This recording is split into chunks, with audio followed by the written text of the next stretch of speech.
మీ ఇంట్లో కూడా ఇలాంటి ఆచారాలు ఉన్నాయా?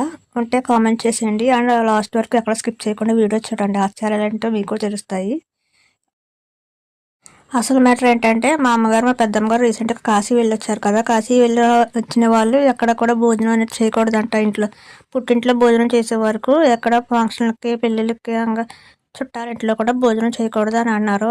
దాని పర్పస్‌లోనే ఈరోజు మా అమ్మమ్మ గారు, మా పెద్దమ్మ గారికి, మా అమ్మగారికి భోజనం ఏర్పాటు చేశారు. భోజనంకి కావాల్సినవన్నీ ఫస్ట్ అయితే మా అమ్మగారు కాళ్ళకి పసుపు రాసుకున్న తర్వాత ఇంక భోజనం సిద్ధం చేశారు. భోజనానికి ముందు మా అమ్మగారు కళ్ళజోడు పెట్టుకున్నారు. తర్వాత నేను సైలెంట్‌గా వీడియో తీస్తున్నాను కానీ మా అమ్మగారు గమనించేసి కళ్ళజోడు తీసేశారు. వీడియోలో కళ్ళజోడు పడకూడదంట ఇప్పుడంతే.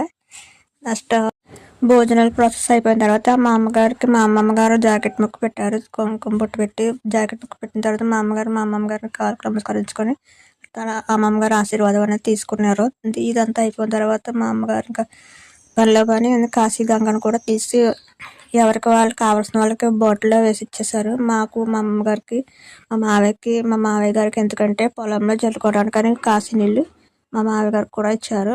బాటిల్ ఇట్లకి అవి డివైడ్ చేసేసి బాటిల్ సదిరేసి మా అమ్మగారికి కూడా కావాలి కాబట్టి బాటిల్ నిండా వాటర్ పోసుకున్నవి ఎక్కడెక్కడైతే కుదరదని మా అమ్మగారు కూడా పట్టుకుని వెళ్ళిపోయారు. బీరువాలో లాకర్లో పెడదామని. ఇది ఎందుకంటే కాశీలో తెచ్చిన గంగని రామేశ్వరంలో కలపాలంట.